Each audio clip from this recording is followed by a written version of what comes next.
রাজ্যের মেয়ে উপাসনা আমেরিকায় বসেও বাঙালি নিয়মে দুর্গাপূজার আয়োজন করে সবার মন জয় করেছেন। তিনি দেখিয়েছেন দেশের বাইরে থেকেও নিজের সংস্কৃতি আর ধর্মকে ভালোবেসে সবকিছু পালন করা যায়। এইরকম উদ্যোগে নতুন প্রজন্মও শিখবে আমাদের ঐতিহ্যকে কিভাবে ধরে রাখতে হয়। দুর্গাপূজা শুধুমাত্র একটি ধর্মীয় আচার অনুষ্ঠান নয়, এটি বাঙালির আত্মার আবেগ, সংস্কৃতির প্রাণ ও সামাজিক সম্প্রীতির অন্যতম প্রতীক। এই চিরন্তন সত্যি আরও একবার প্রমাণ করলেন ত্রিপুরার তেলিয়ামুড়ার নেতাজিনগর গ্রামের মেয়ে উপাসনা, যিনি বর্তমানে কর্মসূত্রে বসবাস করছেন সুদূর আমেরিকার ক্যালিফোর্নিয়ায়। ভিন দেশে থেকেও নিজের শেকড়কে ভুলে যাননি উপাসনা। আমেরিকার বুকে দাঁড়িয়েও তিনি আয়োজন করেছেন একেবারে বাঙালি রীতিনীতি মেনে দুর্গাপূজার অঞ্জলি, ভোগ নৈবেদ্য, প্রসাদ বিতরণ, ঢাকের বাদ্যি সব মিলিয়ে যেন ত্রিপুরা উঠে এসেছে ক্যালিফোর্নিয়ার মাটিতে। উপাসনা শুধু নিজের আনন্দের জন্য নয়, বরং প্রবাসী বাঙালি সমাজের মধ্যে দুর্গাপূজার চিরাচরিত ঐতিহ্যকে জিইয়ে রাখতেই এই উদ্যোগ নিয়েছেন। এক ভিডিও বার্তায় উপাসনা জানান, তার মতো হাজার হাজার প্রবাসী বাঙালি, বিশেষ করে ত্রিপুরার হিন্দু সমাজ আজও দুর্গাপূজাকে ঘিরে যেমন আবেগে ভাসে, তেমনই তা ভবিষ্যৎ প্রজন্মের কাছেও তুলে ধরতে আগ্রহী। তিনি মনে করেন এই ধরনের উদ্যোগ ভবিষ্যতের সন্তানদের নিজেদের শিকড়, সংস্কৃতি ও ধর্মীয় ঐতিহ্যের সঙ্গে জুড়ে রাখতে বিশেষ ভূমিকা পালন করবে।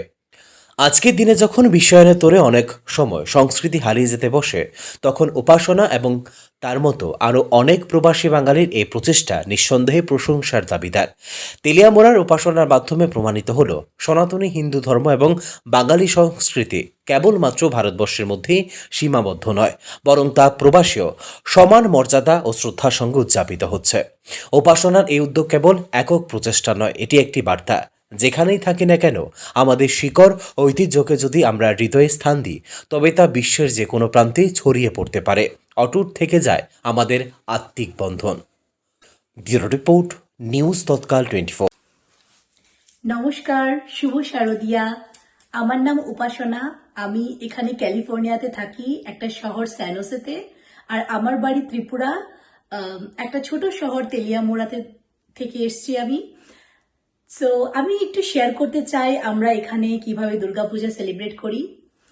আমরা সবাই খুব মিস করি ত্রিপুরার পুজো, এই পুজোর শপিং, তারপর শপিং দেখানো সবাইকে, পুজো হপিং, বাড়ির পাশের ক্লাবে যখন গান বাজে, ঢাকের আওয়াজ, সবকিছু আমরা খুব মিস করি। তারপর আমরা আগরতলাতে পুজো দেখতে যাই, ফুল নাইট পুজো হপিং করি, অনেক কিছু খাই, গল্প আড্ডা, সব খুব খুব মিস করি। পুরো শহর একদম লাইট আপ হয়ে যায়, like Bengal is just like that. Kolkata, Tripura, দুইটা শহরই like it lights up like Disneyland. খুব সুন্দর। আমরা এটা খুব মিস করি, বাট এখানেও আমরা আমাদের একটা ওয়ার্ল্ড বানিয়ে নিয়েছি। এখানে অনেক ত্রিপুরার মানুষ আছে, আর এখানে অনেক বেঙ্গলিজ থাকে। অ্যাকচুয়ালি অনেক কয়েক হাজার বেঙ্গলিজ থাকে, প্লাস ত্রিপুরার মানুষও অনেক থাকে, মোর দেন 1000 অ্যাটলিস্ট। তো আমরা এখানে খুব এনজয় করি পুজো। আমরা নিজেদের একটা ওয়ার্ল্ড বানিয়ে নিয়েছি বলতে পারো। এখানে মানে অনেক পুজো হয়, লাইক মানে কাছাকাছি 10-12টা পুজো হয়, আর শহরের বাইরে তো আরো অনেক পুজোই হয়, লাইক 20-25টা পুজো হয়। তো আমরা অ্যাটলিস্ট চেষ্টা করি 5-6টা পুজোতে তো যাই, আরো বেশি যাই পারলে। বাট এখানের পুজোটা একটু আলাদা। এখানের পুজো উইকেন্ডে হয়, লাইক আগের উইকেন্ডে যদি পুজো উইকডেজে থাকে, তাইলে আগের শনিবার বা পরের শনিবারে পুজো হয়।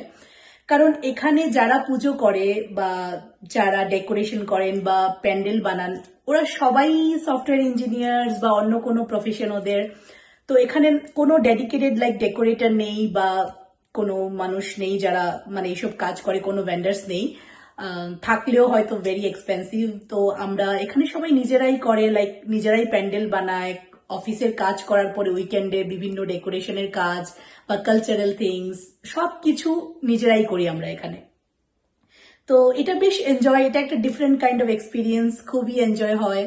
আর পুজোগুলি অ্যাকচুয়ালি খুব ভালো হয়। পুজোতে অনেক অনেক ভেন্ডার্স থাকে, লাইক অনেক শপিং করার ব্যবস্থা থাকে, অনেক রেস্টুরেন্টস, বেঙ্গলি রেস্টুরেন্টস বা আদার রেস্টুরেন্টের ফুড স্টল থাকে, যেখানে আমরা এক্স্যাক্টলি সেম এক্সপিরিয়েন্স পাই অনেকটা।